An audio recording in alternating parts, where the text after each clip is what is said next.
Buenos días, Colombia. Buenos días, México. Desde el estado de Nuevo León, saludamos a quienes nos hacen favor de acompañarnos.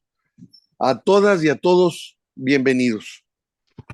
Desde que tomó posesión como presidente de Colombia en agosto del año pasado, Gustavo Petro ha descollado a nivel internacional por la naturaleza de sus discursos y sus propuestas de gobierno.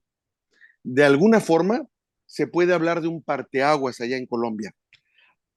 Al mismo tiempo, vemos una oposición que a través de los medios hegemónicos que controla, difunden sin ningún rubor que las dificultades económicas, la violencia, la pobreza, el narcotráfico y la corrupción surgen en este gobierno, olvidando la responsabilidad que realmente tienen ellos. Como si en el pasado todo estuviera muy bien. Para hablarnos de esto y de lo que podemos esperar del gobierno de Petro, nos acompaña el destacado periodista e historiador Luis Alfonso Mena. Gracias por acompañarnos esta mañana. Hola Héctor, gracias por la invitación. Cordial saludo desde Cali, una ciudad, la tercera ciudad de nuestro país, ubicada en el suroccidente de Colombia, a 2 horas del Océano Pacífico. Ah, Bueno, puedes ir y venir el mismo día en un descuido, ¿no? exactamente. Muy complacido de estar con tu audiencia, estar en tu programa y bueno, dispuesto a que dialoguemos nuevamente sobre nuestro querido país.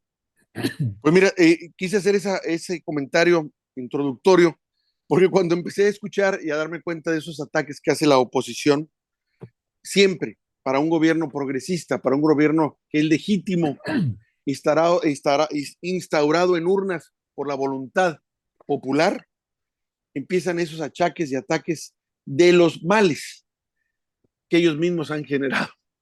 Y dices tú, ¿qué les pasa? O sea, esa dicotomía, esa esquizofrenia en la que se incinden, en la que ellos son los que generan los males del país y apenas dejan de ejercer oficialmente el cargo, ahora son las víctimas y ellos y acusan de lo que hacen, lo que hicieron ellos en su momento, a los que ahora están, a los de enfrente, sin el mayor rubor, sin la menor vergüenza de decir, ustedes son los culpables de lo que yo hice. ¿Cómo? Si tú lo creaste.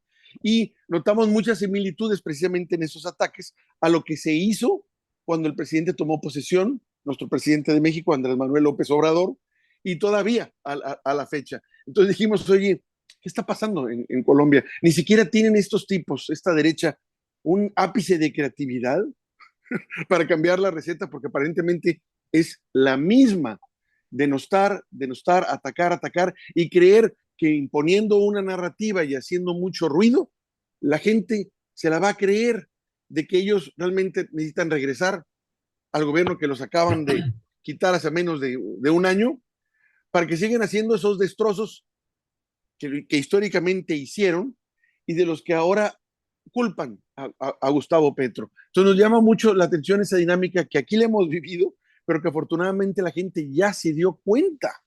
Debo decir que ya se dio cuenta muchas personas que incluso no apoyaron al presidente,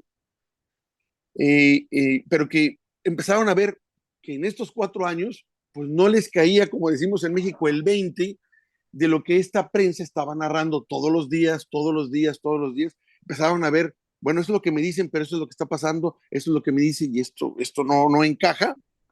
Y de alguna forma ya lo empiezan se asuman y por lo mismo sus niveles de aprobación son mayores, nunca han llegado al 50%, siempre son mucho mayores. Pero también entendemos que hay esa oposición que siempre va a estar todo mal. Haga lo que el presidente nuestro haga, va a estar mal y siempre se va a ver con sospecha, pero también nunca hacen una propuesta ante lo que ellos consideran que está mal. Nunca proponen algo diferente. Si el presidente hace una cosa, nunca más dicen, oye, mira, nosotros proponemos esto a cambio. No, simplemente está mal, y lo que está haciendo está mal, va a llevar al país a la ruina, el país se está acabando, estamos Venezuela, en fin. No sé, me imagino que tú allá precisamente en esa ciudad que nos dices tú, tercera en importancia en Colombia, nos puedes hablar de esto que está pasando y en tu opinión, ¿Cuáles son los retos que está enfrentando, bueno, Petro y los que vienen ya, porque creo que ya se pudiera prefigurar un alcance para poder dar una idea de lo que viene en los próximos meses o en los próximos años para este gobierno progresista en Colombia? En efecto, Héctor, es que somos hermanos, ¿no? Y en esa hermandad tenemos los mismos adversarios, los mismos criollos ayectos a la colonia, ¿no? De la época nefasta de la invasión española, las mismas oligarquías que nacieron de los periodos de independencia, de las guerras de independencia. Y esas oligarquías tienen un mismo discurso a lo largo de más de 200 años, fíjate. A lo largo de más de 200 años, estas oligarquías que añoran el colonialismo, que añoran el dominio y la hegemonía española, que son segregacionistas, que son excluyentes, que heredaron la nefasta época de la esclavitud, que quieren seguir imponiendo su discurso hegemónico y quieren seguir imponiendo de manera impune su poder inconmensurable en materia económica y política. Esas oligarquías son las mismas en todo el continente y por eso son tan parecidas las circunstancias.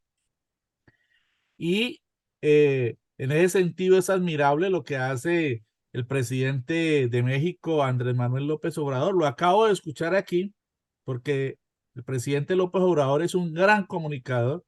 Lo acabo de escuchar en un video de 6 minutos, casi 7, en el que nos anuncia ya por fin la venta, después de como 4 años largos, de haber ofrecido el avión, que él considera un acto pues indigno para su pueblo, semejante avión tan lujoso.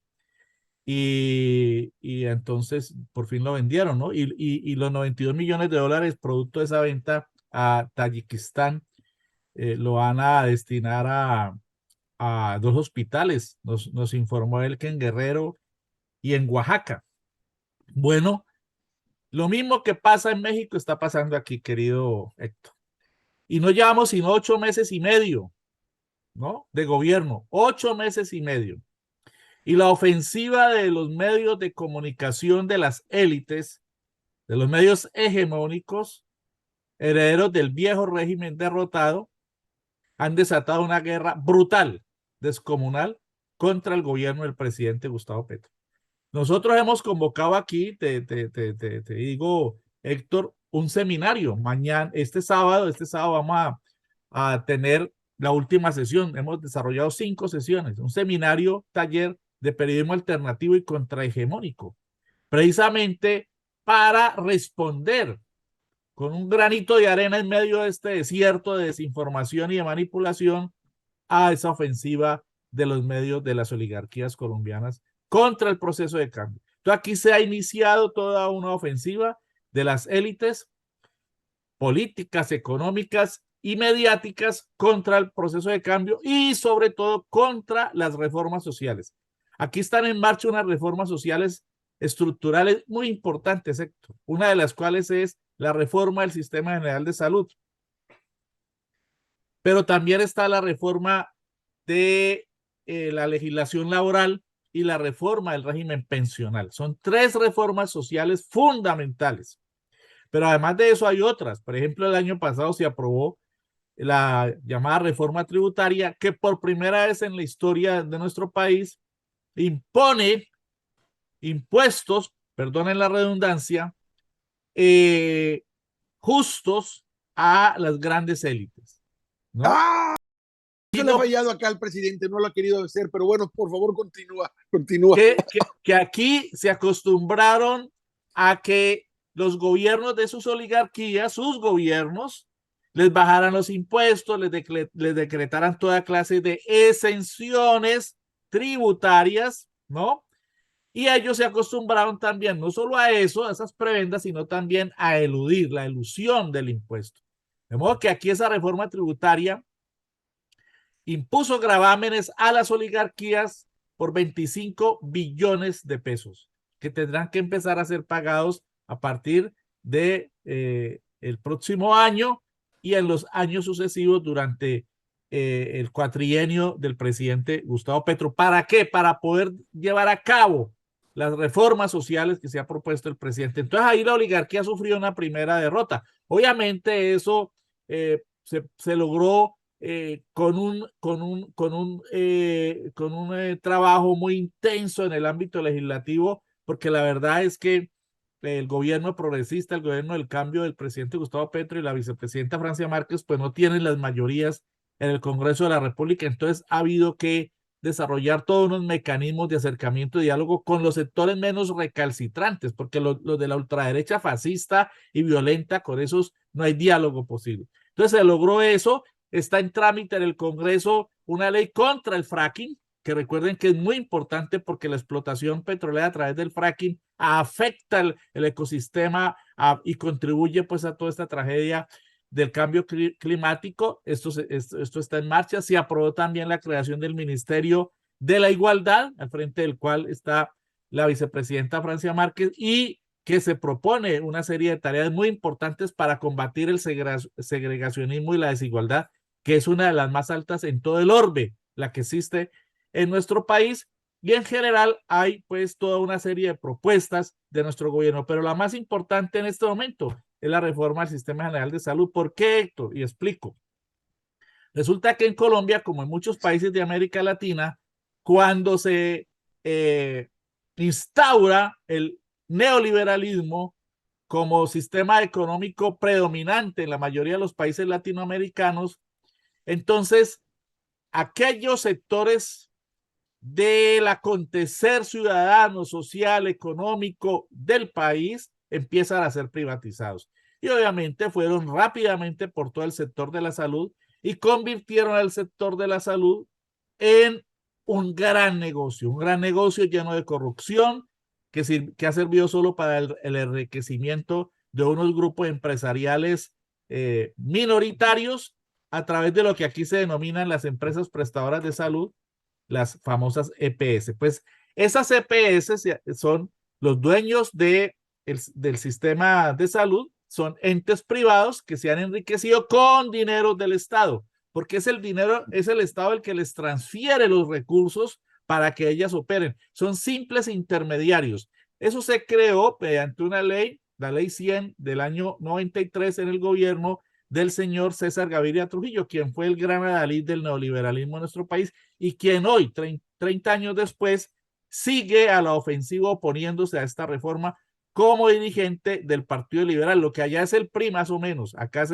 el Partido Liberal entre comillas, que de liberal no tiene nada. Al lado del Partido Conservador y al lado de otro partido pseudoliberal que es el Partido de la U, creado por el expresidente Juan Manuel Santos, y al lado de otros, y obviamente pues respaldados en el fondo por los partidos más reaccionarios y recalcitrantes, como uno que se denomina Cambio Radical, que es de extrema derecha y de los más corruptos y cuestionados en nuestro país, y el del uribismo, que eufemísticamente se denomina, ¿sabes cómo? Centro Democrático. Es el partido más antidemocrático, ¿no? Más reaccionario, ¿no?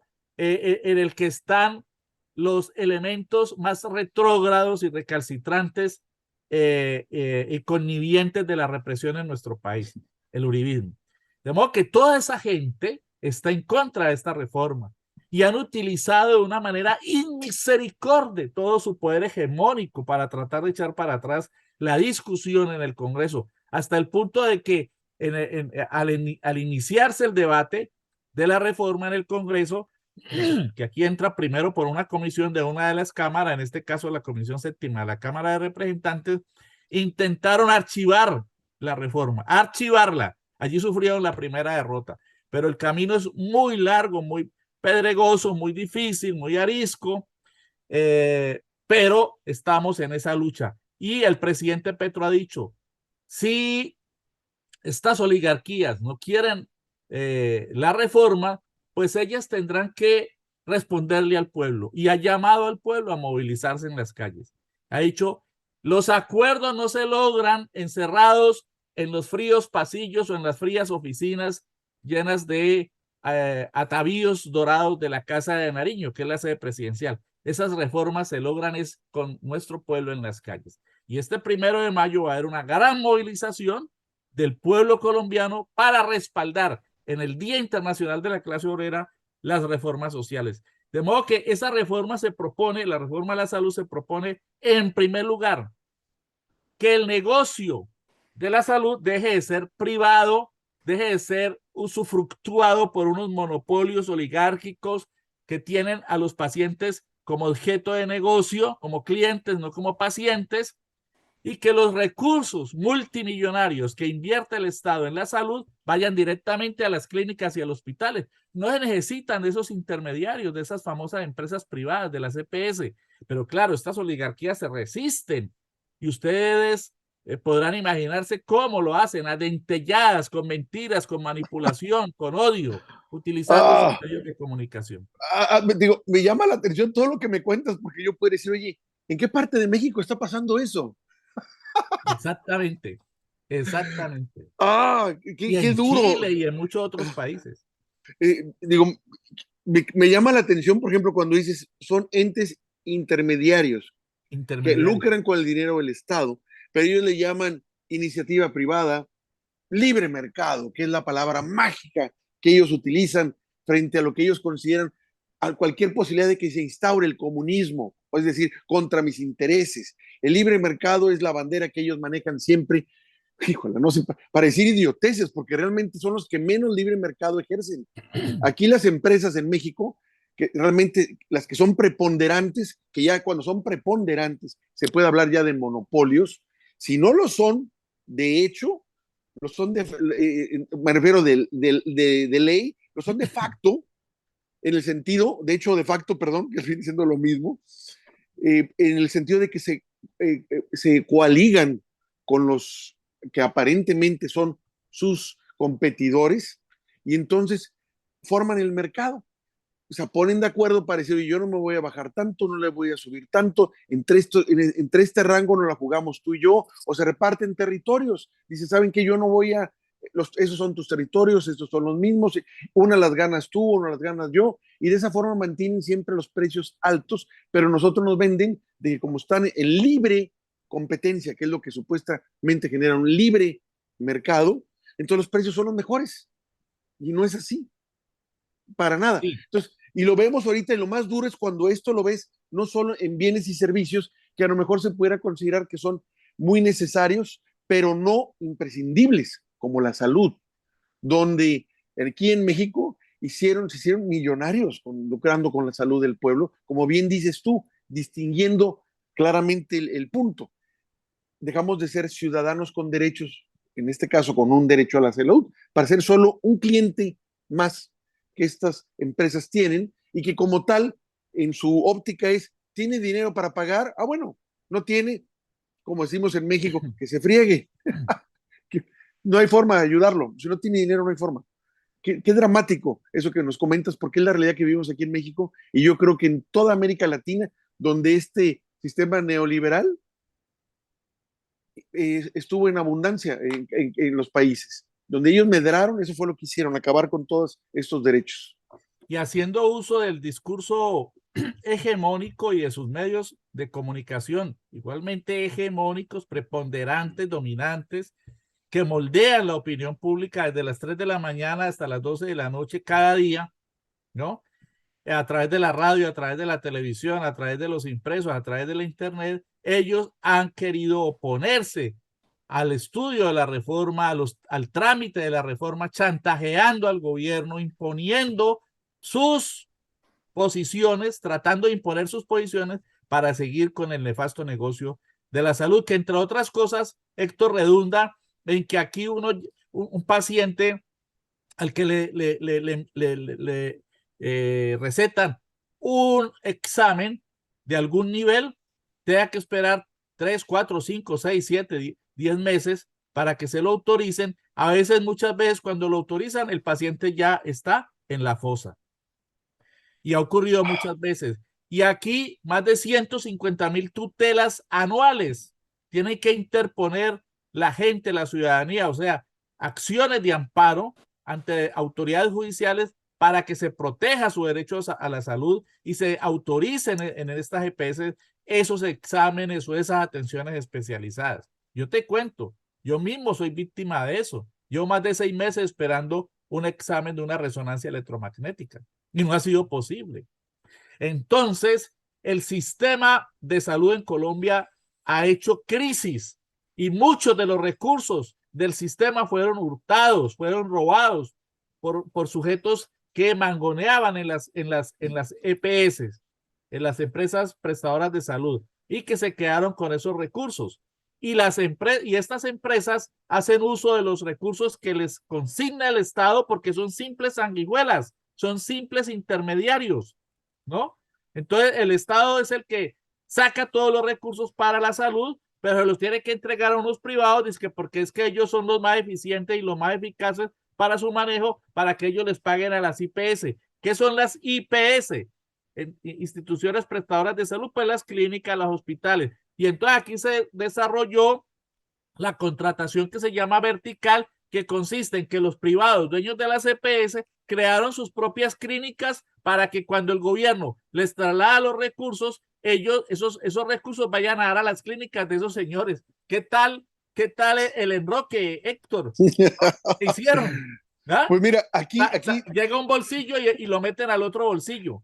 De modo que esta reforma busca acabar con ese negocio nefasto de los privados con las EPS y optimizarlo, llevar la salud a más de 300 municipios en los que no hay ni siquiera un centro de salud, llevarlo a las zonas más apartadas de nuestro país, democratizar la atención en salud, crea los centros primarios de atención en salud, que a estos señores no les gusta porque les acaba el negocio de sus clínicas verticales, etcétera, etcétera. De modo que estamos en esa lucha, Héctor, al lado de otras reformas, como la reforma laboral, que procura simplemente, imagínate, simplemente retornar a estados naturales. Por ejemplo, aquí el señor Álvaro Uribe Vélez, que ustedes lo deben conocer, sí, por fue desgracia. presidente de 2002 a 2010 y que creó todo un régimen despótico, ¿no? Y durante sus dos gobiernos y los sucesivos de Santos y de Duque, pues se generaron todos los falsos positivos, más de 6.402 muchachos asesinados, etcétera. En este gobierno se decretó para favorecer a los empresarios que el día no dura hasta las 6 de la tarde, cuando oscurece por naturaleza, sino que dura hasta las 10 de la noche. ¿Para qué? Para no pagarles horas extras a los trabajadores. Si una persona trabaja de 8 a 6, como es su turno laboral, 8 horas de 8 a 12, descanso de 12 a 2, descanso para el almuerzo, y de 2 a 4 termina la jornada. Entonces, si tienen que hacer horas extras, o sea, trabajo extra entre 6 de la tarde y 10 de la noche, no se lo pagan como horas extras. Es normal, lo pagan normalmente. El recargo nocturno, el recargo nocturno pues se ve afectado. El recargo por trabajar en los domingos también se ve afectado por decisión del Congreso ayecto a Álvaro Uribe en su gobierno. ¿Qué es lo que está buscando la reforma laboral? Volver al estado natural, que los trabajadores recuperen sus derechos más elementales, que se les pague las horas extras, que se les pague completo el recargo por trabajar los domingos y días festivos, que ahora solo se pagan un 75%, etcétera, etcétera. Recuperar derechos. Si usted viera la alaraca en la que andan, porque son tan cínicos y tan manipuladores y mentirosos que dicen que eso va a afectar la generación de empleo. ¿Qué tal? ¿Ah? Es que siempre dicen esas idioteces, se va a ir la inversión, vamos a quebrar, no vamos a invertir. No inviertes porque no quieres, porque no, este es un juego político, no porque no puedas, no porque no quieres, porque no te conviene. Vaya, lo que me preocupa es que, por lo que me estás comentando, es que tal vez la conciencia de que son solo 4 años para poder llevar a cabo esas reformas que Petro siempre ha dicho desde que fue candidato, desde que ha sido candidato, siempre ha pugnado por esas reformas y que por primera vez ahora las puede llevar a cabo. El asunto que veo aquí es que son demasiados frentes los que se está abriendo y eso definitivamente está juntando a toda la oligarquía contra él.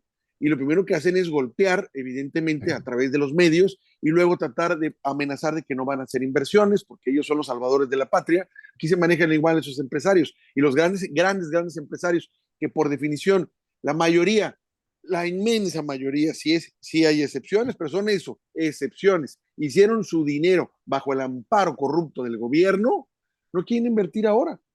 Se la llevan muy tranquilo, despacio, porque están esperando, dicen, viendo cómo se maneja el gobierno. No, lo que están esperando es que se vaya este gobierno y llegue el clásico gobierno del cual ellos controlan porque lo ponen, porque el presidente lo consideran gerente de sus empresas y entonces ahí empiezan a invertir. Entonces, y Petro yo creo que, digamos que me imagino que es lo que le están diciendo, lo que le van a hacer.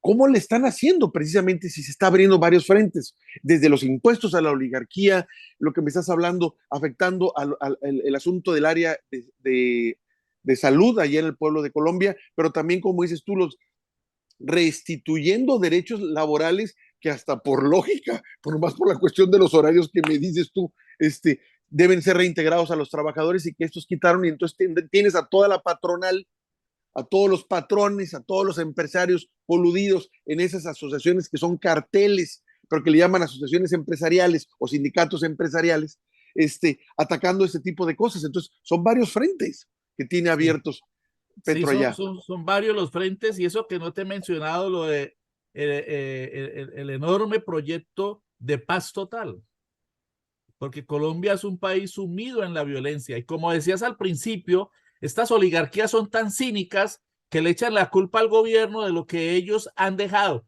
El gobierno del presidente Gustavo Petro y de Francia Márquez recibió un legado negativo, nefasto, como digo yo, de violencia, porque el señor Iván Duque se negó a poner en práctica el acuerdo de paz firmado en el año 2016, el 24 de noviembre, por el señor Juan Manuel Santos con las FARC.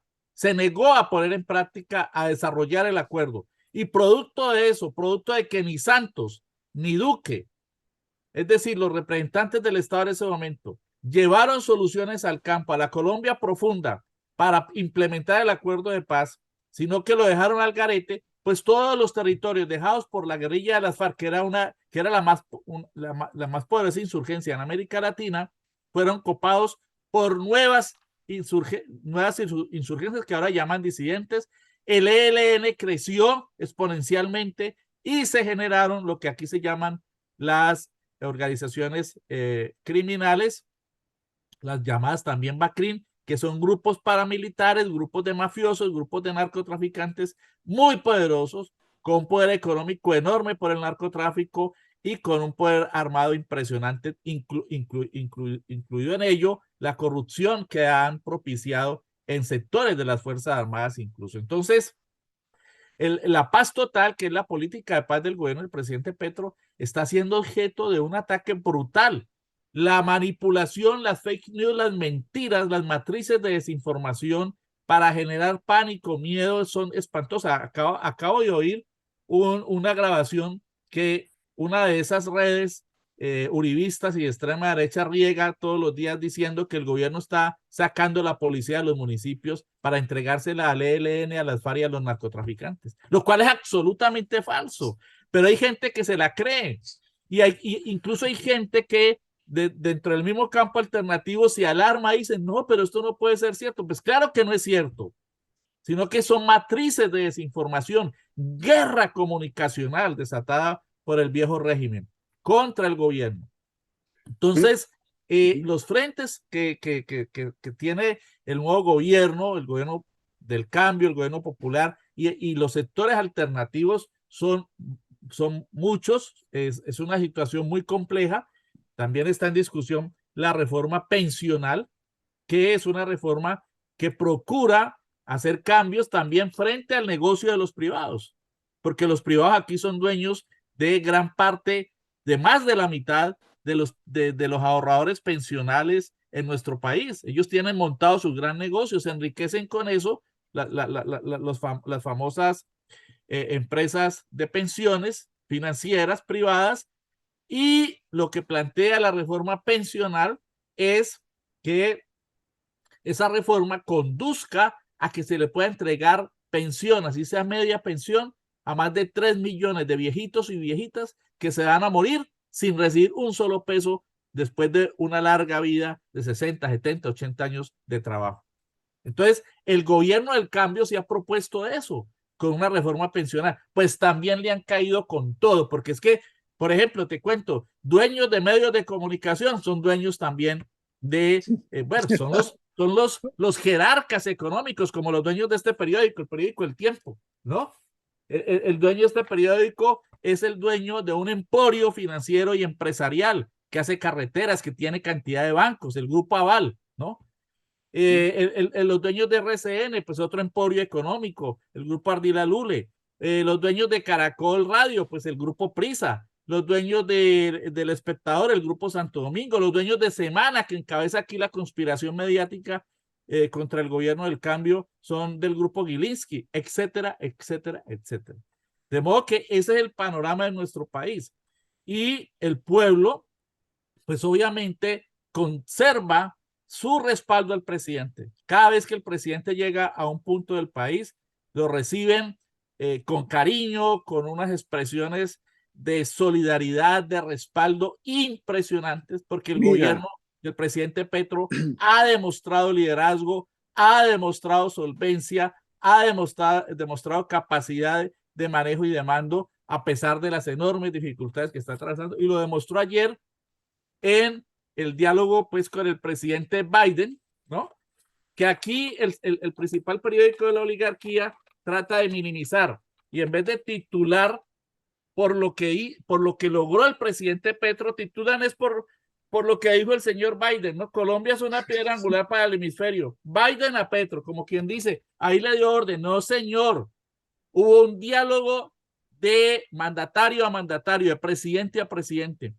Y esta visita de un presidente colombiano al jefe del imperio marca la diferencia, marca un punto de ruptura entre lo que eran las visitas de los presidentes colombianos antes, abyectas, sumisas, en las que se iban a arrodillar, y lo que es una visita del presidente Gustavo Petro, que además fue recibido en poquísimo tiempo. A Duque lo recibieron al final de su mandato, presidente Petro iniciando, y el presidente Petro logró muchas cosas, poner en la agenda con el jefe del imperio las acciones contra el cambio climático y cambiar deuda externa por protección del medio ambiente. Ojo con eso, eso fue un logro fundamental. A ver, platícanos de eso, a ver, cuéntanos, ¿cómo está eso?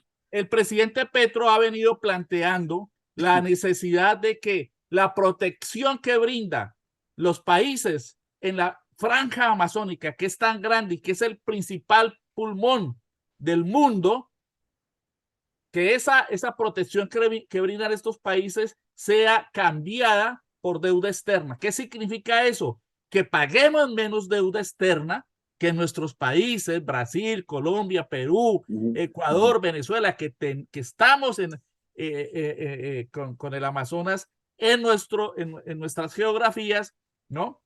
Que esa protección signifique disminución del pago de la deuda externa, porque estos países tienen unas deudas externas gigantescas. Entonces, por lo menos teóricamente, el señor Biden dijo, sí, nos parece bien que esa protección que brinda Colombia a ese pulmón del mundo que es el Amazonas, pues sea cambiada por deuda externa y disminuya el pago que tiene que dar Colombia a la deuda externa. Eso se llama cambio de deuda externa por protección al medio ambiente o lucha contra el cambio climático. Porque el presidente Petro es un líder mundial en generar conciencia sobre los efectos negativos, destructores que van a acabar con el planeta del cambio climático. Y aquí lo han tildado incluso de loco, lo han tildado de utópico, de romántico, es lo menos que le dicen, cuando no le dicen loco o que va a acabar con la economía. ¿Por qué? Porque ha puesto sobre la agenda la descarbonización de nuestras economías. Y se lo planteó al señor Biden, Y también logró que Estados Unidos anuncie un aporte, lo anunció Biden, de $500 millones para la protección del Amazonas. Y logró también que la agenda para ayudar al pueblo venezolano, en el sentido de que se vayan disminuyendo las nefastas sanciones contra el pueblo, porque esas sanciones no afectan al gobierno de Venezuela, afectan al pueblo venezolano, Claro. disminuyan, y en ese sentido el gobierno del presidente Petro está promoviendo un diálogo entre la oposición de Venezuela y el gobierno de Venezuela. De modo que son muchos elementos los que está planteando el presidente Petro. Se los planteó directamente allá en la mesa en 3 reuniones, una con el presidente Biden, otra con legisladores, con el gabinete del presidente Biden, y otra con legisladores del Congreso estadounidense. Y también obviamente dejó sobre el tapete su concepción en el sentido de que la guerra contra el narcotráfico está perdida porque, entre otras cosas, los principales consumidores y quienes más demandan cocaína y narcóticos están allá en Estados Unidos. De Ellos modo que son el más también grande, puso el más sobre el grande tapete cartel. esos cuatro puntos. Imagínate, Héctor, un líder mundial. Pues, ¿qué hace la prensa de la oligarquía? Miren, tratar de bajarle el tono y meter la información por otro lado. De modo que eso nos pone a nosotros, los periodistas y comunicadores y gente que ejerce la opinión, como lo hace vos en México, como lo hacemos nosotros en Colombia, que muchas veces incluso lo hacemos desde la periferia, desde las minorías, desde el campo alternativo, sin recursos y sin mayores apoyos, nos pone ante la urgencia de multiplicar nuestros mensajes, de multiplicar nuestros contenidos, de que espacios como este lleguen a vastos sectores de la población, no solo en nuestros países, sino en toda América Latina. Ese es nuestro gran reto. Y por eso Exacto. estamos desarrollando este seminario que te comento de periodismo contrahegemónico. ¿Qué significa? Porque no basta con hacer periodismo alternativo. Tenemos que luchar contra estas hegemonías. Porque el hecho de que mucha gente del pueblo que está aguantando hambre, que pasa necesidades, y que a lo largo de toda su historia ha sido segregada, sigue apoyando al establecimiento, sigue apoyando el viejo régimen, sigue apoyando el discurso que ha imperado. ¿Por qué? Porque ese discurso ha hecho hegemonía, es decir, se ha impuesto. Y el éxito de las hegemonías está en hacerle pensar a la gente como piensan los dueños del capital. Así estén con los bolsillos rotos. Entonces nosotros tenemos que multiplicar nuestro ejercicio de periodismo alternativo y hacerlo contrahegemónico. Has dicho cosas muy, muy interesantes y muy importantes. La verdad, en lo personal, a mí me ha sorprendido Petro desde que tomó posesión. Y le empecé a, dije, él pinta ya para ser un estadista, y ahora te podría decir, es un estadista. Me queda Sin claro duda, del sin duda. discurso que empezó a hacer. Por eso mencioné al principio que se puede hablar ya de un parteaguas, un claro parteaguas entre un presidente como Petro y toda la bola de lacayos que eran los anteriores, que solo obedecían órdenes del imperio y iban a someter a su propio pueblo a las órdenes de un imperio extranjero, que es lo que nos hemos dado cuenta con el caso de Uribe, con el caso de, Duque. de Duque, incluso, bueno, Santos, no pudiera decir que sea de izquierda, siento que estaba también de derecha y de alguna forma estaba también sometido a esta misma lógica de Washington, y con Petro Totalmente. hay un parteaguas que dice, ¿sabes qué? Aquí no. Pensé que podía llegar a ser solo un planteamiento discursivo, una especie de postura política, sin que necesariamente esto se aterrizara y se llevara a cabo. Pero estoy viendo que sí. Y a mí lo que me preocupa es que dije, no, en un principio era si podía llevar las reformas a cabo o no, que había sustentado durante su campaña, e incluso habíamos hablado con gente que son colombianos que incluso viven en Venezuela, y que nos daban su opinión, que decían, mira, realmente el margen de maniobra de Petro es muy, muy pequeño, porque estos tipos le dejaron las cosas, estos derechangos, como les digo yo, tan cerradas que su margen de maniobra es muy poco, es muy difícil. Y yo, viendo eso y consciente de eso, me ha asombrado lo que ha hecho y cómo ese pequeño espacio que efectivamente él heredó de estructuras de poderes fácticos, cómo los ha ido abriendo. Lo que a mí me sorprende ahora no es si era capaz de llevarlas a cabo o no, sino es la rapidez con lo que está haciendo, la rapidez con las que lo está haciendo, y al mismo tiempo los diversos frentes que está abriéndose al mismo tiempo, que es lo que me preocupa. Digo, se está generando una disrupción fuerte con grupos que al final de cuentas pudieron ser que son diferentes, pero todos en el fondo están unidos. La oligarquía, el que tiene que ver con las pensiones, la patronal que no le interesa pagar horas extras, a los de salud que les interesa tener el negocio. Estamos hablando a final de cuentas del capital. A final de cuentas, por más, aunque no se conozcan entre ellos, aunque estén Los diferentes, explotadores del petróleo. pues también, vaya, que ahora les preocupa el cambio climático y que diga el que no hay fracking, porque el fracking contamina los mantos freáticos, eso que ya está más que claro. Me preocupa Petro, porque la verdad no quiero que le pase nada. Me Lo preocupa que lo que él pasa, está haciendo. sí, Me gusta mucho lo que está haciendo, porque es un aliado natural de nuestro país. Es un exacto. aliado natural. Durante mucho tiempo estábamos esperando que llegara Petro, pero no pensábamos, te decía, porque es diferente el discurso hasta el actuar de lo que está haciendo. Nunca nos imaginamos que llegara a ser lo que está haciendo ahorita.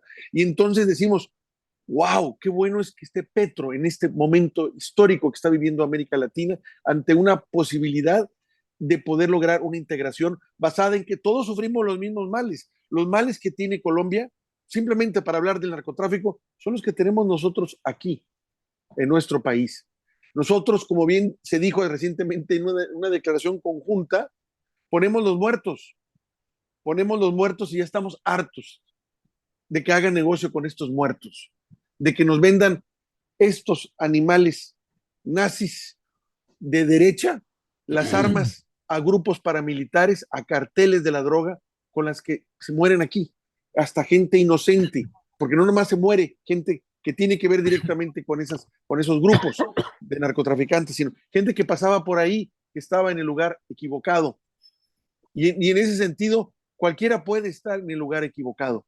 Entonces, creo que debemos decir, ya basta, hemos pagado con sangre, mucha sangre, esa política equivocada que al final de cuentas no es el combate a las drogas, es el combate a ciertos carteles de drogas que no se me someten o que me hacen antidumping para vender acá. Es solo acierto a los que les hago la guerra y no a todos los carteles, como se ha visto. Al final de cuentas, como ya lo dicen varias gentes aquí en México y también en Colombia, pues los carteles más grandes son los de Estados Unidos, los que son de la OEA y la de la CIA, como nuestro presidente ya constantemente los está cuestionando, cosa que no se veía también en nuestro país. Entonces, tenemos América Latina, en América Latina, dos presidentes que están generando un parteaguas enorme y que están diciendo cosas que no se decían antes en los gobiernos anteriores sometidos a ese imperio, Andrés Manuel López Obrador y Gustavo Petro.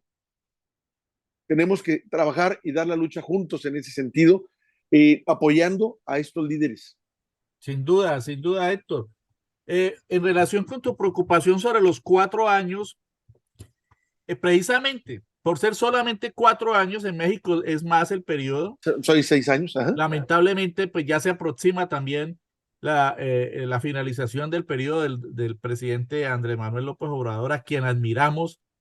Nosotros en nuestro seminario de periodismo contrahegemónico y alternativo pasamos el video en el que el presidente le responde en una de sus geniales ruedas de prensa a una periodista y la pone en su sitio y le dice, es que ustedes no representan a la opinión pública, a la ciudadanía, ustedes no son objetivos, ustedes obedecen a intereses de la corrupción y de la oligarquía de este país.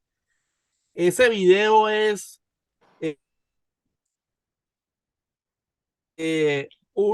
contenido, un documento paradigmático de cómo es de la clase de compromiso del presidente y de la claridad del presidente de México en relación con los medios hegemónicos. Pero déjame decirte algo sobre los 4 años, que aquí precisamente el planteamiento del presidente es el siguiente: lo que no se logre en el primer año de gobierno difícilmente se va a lograr en los 3 restantes. Él está prácticamente contra el reloj, pero no porque quiera, sino porque es que los 4 años son demasiado poco tiempo para iniciar los cambios que se necesitan. Él es consciente de eso y por eso mismo, aprovechando todo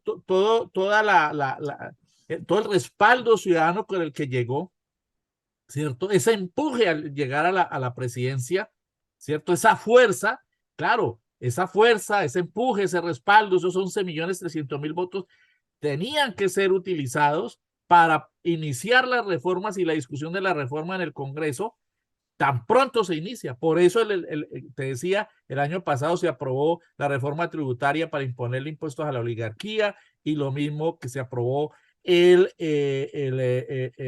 Ministerio de la Igualdad y en este año se están desarrollando toda esa cantidad de proyectos que te he mencionado. Eso no es fácil, eso no es fácil, todo eso está en trámite en el Congreso de la República, pero se tiene que hacer ahora, porque después que pase el tiempo va a ser más difícil y nos va a coger la tarde. Además, porque él es respetuoso de lo que aquí se llama el Estado de Derecho. Entonces, el Estado de Derecho impone que, y la Constitución establece que aquí no hay reelección, y él es respetuoso de eso, y él se comprometió a no reformar la Constitución, porque eso sería meternos en un berenjenal impresionante, y cumplir su mandato, y terminará su mandato cuando corresponda después de 4 años. ¿Qué le toca a las fuerzas alternativas? Desarrollar un gobierno, contribuir al desarrollo de un gobierno tan eficaz y tan eficiente y tan productivo para el pueblo que dentro de 3 años y 4 meses se pueda lograr una elección de una persona, hombre o mujer, que le dé continuidad al proceso iniciado por el presidente. Porque esto es un proceso de 4, 5, cuatrienios. Esto no es un proceso de 4 años. Los cambios estructurales no se logran en 4 años. No. Esto es de largo plazo, de 3, 4, 5 cuatrienios. Estamos hablando de 16, 20 años. De modo que esa es una tarea también que tenemos de pedagogía, hacerle entender a nuestro pueblo que es que el presidente no hace milagros.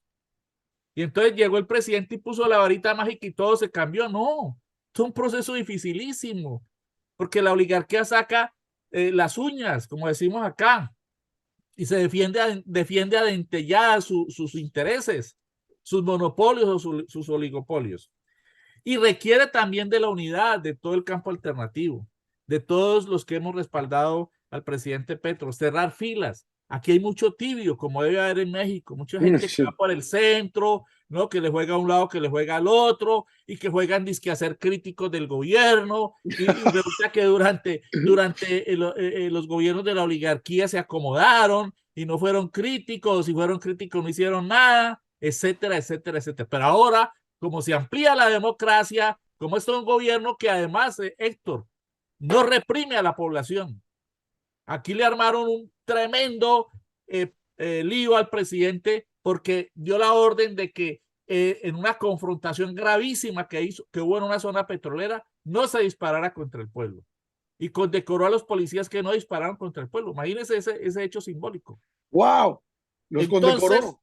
Qué imagínate, interesante eso. entonces está desarrollando una política de derechos humanos distinta a la política de represión y de genocidio que ha caracterizado a las élites en este país, que en tu programa creo que yo hablé de la masacre que cometieron en la represión que generalizaron durante el gobierno de Duque contra el pueblo colombiano entre abril y junio de 2021. Estamos conmemorando Sí. 2 años de esa tragedia.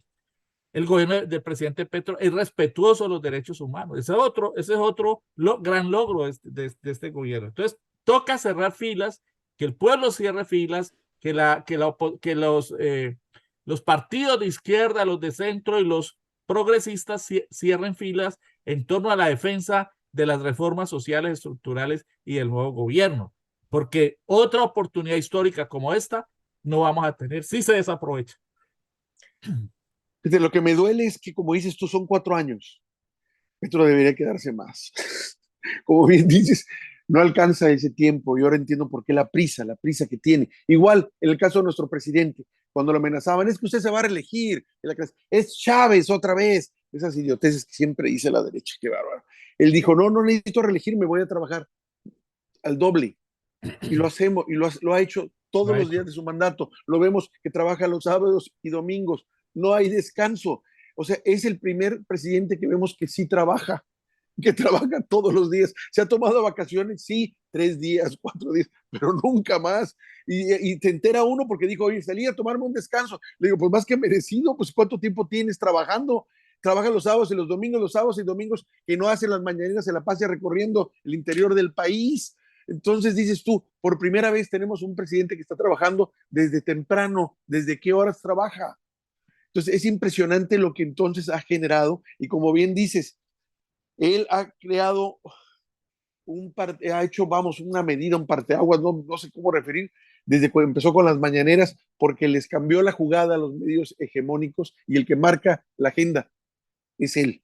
Y eso lo ha hecho desde siempre, desde que era jefe de gobierno, cuando empezó a hacer esas mañaneras muy temprano, a las 5 de la mañana, que cambió a todos el esquema de que era él el que dice a dónde iba, qué iba a hacer, y a él lo tenías que ver forzosamente y empezó a obligar a todos a que lo vieran. Y en ese entonces estaba el presidente Fox que lo odiaba y que fue el principal instigador para que se le hiciera fraude a él cuando se lanzó él dejando la jefatura de gobierno para ser candidato de gobierno. No se deja imponer la Presidente. agenda, no se deja imponer la agenda. ¿Qué es lo que hace la oligarquía? Imponerle la agenda a los gobiernos progresistas.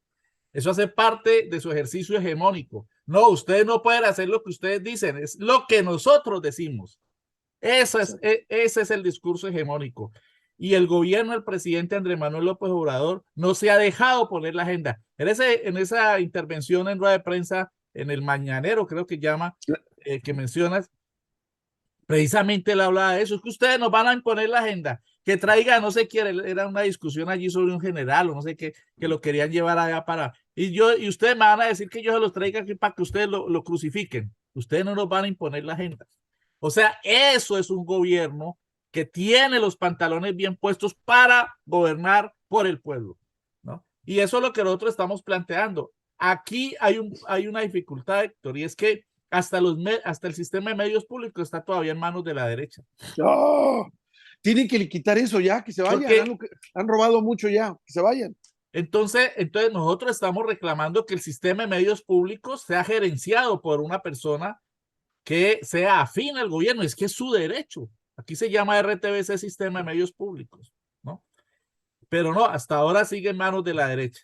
Y el Ministerio de Comunicaciones de las TIC también en medio de todo ese manejo que se tuvo que dar para poder ganar mayorías en el Congreso y darle trámite a los proyectos de ley de reformas estructurales de carácter social, salud, pensiones, laborales, etcétera, el Ministerio de las Comunicaciones, que aquí se llama MINTIC, Tecnologías de la Comunicación, también está en manos de la derecha. De modo que esos son digamos, pendientes que tiene nuestro gobierno, porque si se pierde la guerra comunicacional, si se pierde la ofensiva comunicacional, se pierde gran parte de lo que se haga, porque aquí no podemos aspirar a que los medios de la oligarquía informen por lo menos de manera equilibrada y medio veraz. No, estamos claros en que eso no lo van a hacer, porque ellos obedecen a unas matrices de defensa de un establecimiento oligárquico que se ve amenazado por un nuevo gobierno que les va a quitar sus privilegios o parte de sus privilegios, porque aquí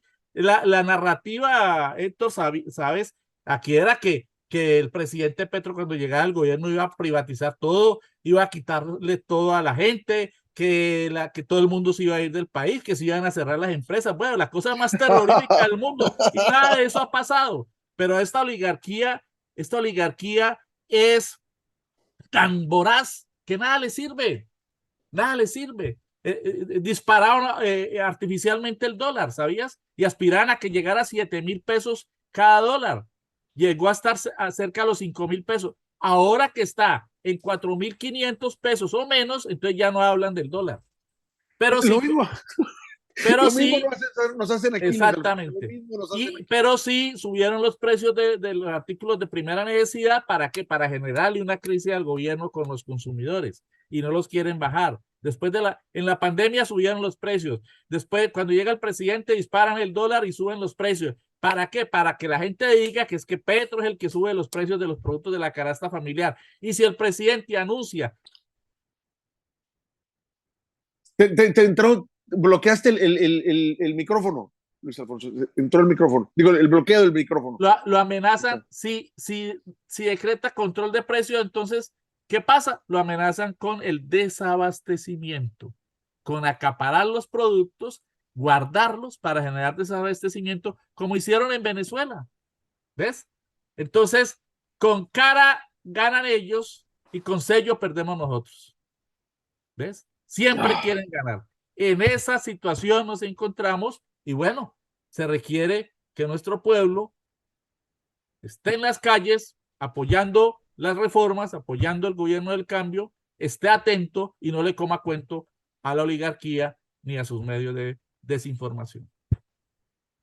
Mira, estamos ya por casi cerrar ya, Luis Alfonso, pero me gustaría que dijeras de manera puntual, en tu visión particular, cuáles son los retos que le vienen ya a este gobierno en los próximos meses, en el próximo año, por decirlo así, relativamente a un corto y mediano plazo, porque está todo en evolución, así como lo estás planteando. Estamos viviendo también en Colombia, base a lo que tú me estás diciendo, una revolución dentro de los cauces democráticos, una revolución de conciencia que la gente ya se está dando cuenta de cómo bien se despachaba esta oligarquía a costa de ellos. Es que, ¿de dónde salían esos números? O sea, cuando tú comparas los números, yo también de mi país, llega un punto prácticamente de los años 70, 80, en la que había una clase media y una gente, estaba la oligarquía, pero luego se empiezan a mover las gráficas, te das cuenta que la clase media se empieza a ir para abajo y los otros empiezan a ir para arriba. Y dices, ¿a dónde se iba ese dinero? Pues ese dinero no se puede desaparecer. ¿Quién se lo llevaba? Y lo veías muy claramente en las gráficas. Y en el caso de Colombia, pues es enorme esa diferencia al darnos cuenta que casi la totalidad del territorio colombiano la controlan un puñado de familias, ¿qué dices tú? Pero ¿cómo?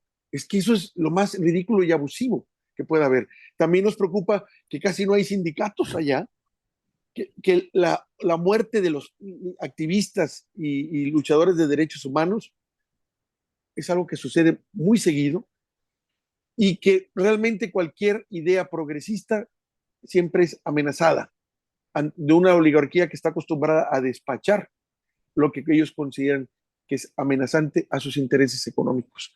Entonces, nos preocupa mucho lo que pasa en Colombia porque es un país hermano y porque nos vemos reflejados en ustedes.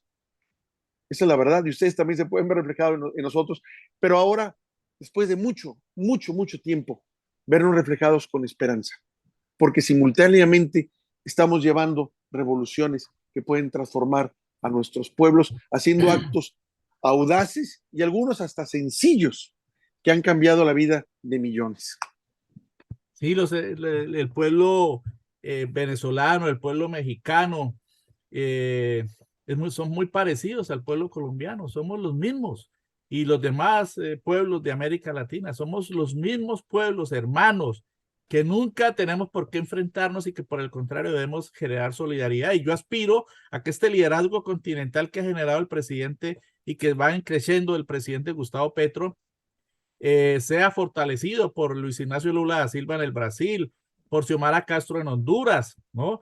Por Luis Arce en Bolivia, etcétera, etcétera, que con Cuba, con Nicaragua, con muchos otros países se pueda generar un frente latinoamericano que procure cambios estructurales. Lo dijo muy bien el presidente Petro en su intervención en la OEA, en la que también Héctor fue y les dijo lo que piensa y lo que debe ser, y no se cayó ni se arrodilló. Y les dijo, entre otras cosas, la famosa Carta Democrática hay que rehacerla, porque no habla de derechos de la mujer, ni de los indígenas, ni de los campesinos, ni de los trabajadores, ni de la juventud. Y aquí miran para un lado cuando las oligarquías tumban gobiernos democráticos progresistas, como el caso de que ocurrió en Honduras, como ocurrió en Paraguay, como ocurrió en Bolivia, como ocurrió en otros países, y ahora con el presidente del Perú, que está preso, le dieron un golpe y lo denunció en la OEA, se lo dijo en sus propias narices. Entonces yo aspiro a que haya un nuevo renacer del campo latinoamericano progresista y que esa solidaridad latinoamericana nos ayude a enfrentar la ofensiva que se viene, porque esto va a recrudecer, sin ser negativista, va a recrudecer la ofensiva de esta oligarquía.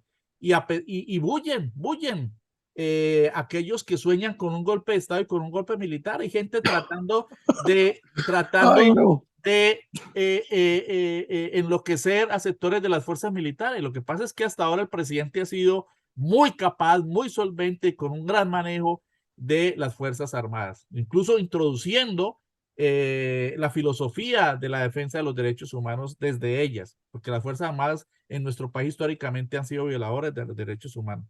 Entonces, los grandes retos, en esos grandes retos, el pueblo latinoamericano nos puede ayudar, pero se requiere, como te decía ahora, de una gran unidad del pueblo colombiano, una unidad granítica que piense en los asuntos estratégicos, no en nimiedades ni en pendejadas como suelen hacer lo que aquí llamamos los tibios o los que están para un lado o para el otro. Que piensen en los asuntos centrales, porque lo más importante, los grandes retos de este año son sacar adelante la reforma del Sistema General de Salud, la reforma laboral y la reforma pensional. Y al mismo tiempo avanzar en el proceso de diálogo con las fuerzas insurgentes, ELN y disidencias, de un lado, y los grupos de narcos y de paramilitares que quieran aceptar la propuesta que les ha hecho el gobierno de paz total. Entonces, fíjate, son una serie de frentes muy importantes, el de la paz, que es fundamental para nuestro país, en el que persiste la guerra porque las oligarquías están interesadas en que continúe. Aquí se ha generado una matriz de desinformación para generar pánico y miedo. ¿Con qué fin? Con el fin de sembrar de nuevo el territorio de terror para propiciar el regreso de la extrema derecha con su discurso de seguridad, entre comillas, que es la seguridad de las balas y el plomo, como lo hizo Álvaro Uribe. Entonces, los retos son grandísimos, pero requieren de la solidaridad continental y de la unidad granítica de nuestro pueblo, respaldando esos cambios y al gobierno del cambio en las calles. Pues Luis Alfonso, te quiero agradecer de veras esta intervención tuya. Me encantó, está muy apasionada, pero cierta. Entiendo la lucha que se está dando allá en Colombia. En estos 8 meses ni siquiera tienen un año. O sea, digo, no puede ser, no tienen ni un año. Y ya todos los retos que se están enfrentando. Pero aquí estamos también nosotros como hermanos solidarios del pueblo colombiano, porque no están solos. No están solos. Tienen a un líder de primer nivel, un estadista, que está ya haciendo las reformas que ha exigido el pueblo por décadas y que tiene el valor de llevarlas a cabo y afrontar lo que tenga que afrontar. No lo dejen solo. El pueblo colombiano tiene que estar ahí. Aquí se ve cada vez que el presidente convoca, el pueblo va y de qué manera. La prensa de derecha, esa prensa desastrosa, que solo desinforma, que es aduanera de la información, se queda con lo que le conviene, en fin, jamás pone las fotos de toda esa cantidad de gente que va, de los millones de personas que van a la llamada del presidente. Y intuí desde hace ya varias semanas que el presidente Petro estaba también convocando a la movilización social y dije, vaya, ya sintió lo que están haciendo estos oligárquicos, ya, entonces por eso está convocando a las fuerzas vivas del pueblo colombiano, que tiene que hacer acto de presencia ahí para acompañar a su presidente, porque está dando la lucha por ellos y ellos tienen que dar la lucha por él, en este sentido de que está peleando las causas de ellos. Eso es lo que le hace grande a un líder, que pelea las causas del pueblo. Y lo estoy viendo con Petro. Y de veras te agradezco esta información que nos das, porque no la teníamos tan clara y tan extensa, los cambios que está logrando Petro desde que fue a Washington y cómo es lo mismo pasó aquí. Si no va, no quiere ir a los Estados Unidos se va a enojar. Va a los Estados Unidos, va a someterse, va a humillarse. O sea, no hay forma con estos animales, no hay forma. Le existe estar atacando, pero te digo, ¿qué propuesta hacen? No proponen nada, no dicen nada. ¿Podemos hacer mejor las cosas? No, lo que buscan es atacar de modo tal que ellos digan, somos los salvadores de la patria, vuelve con nosotros a lo que tenías antes. Pues no, se trata de romper esta inercia histórica de colonialismo, como bien dices, que por primera vez entonces pudiéramos hablar que nuestros pueblos están alcanzando la independencia. Por primera vez tal vez la estamos alcanzando ahora, no en los términos históricos que lo hemos visto, sino de conciencias, que es la que tenemos que llevar a cabo. Me dejas pensando muchas cosas, Luis Alfonso, y vamos a buscar pronto para que nos digas cómo van esos avances de Petro, sobre todo ahora que va para el año de haber tomado posesión. Esperemos que siga haciendo cosas extraordinarias y sobre todo que el pueblo lo acompañe. Si el pueblo está con él, no hay forma que los venzan, ¿eh? No hay forma, lo hemos visto, así que no los vamos a dejar solos.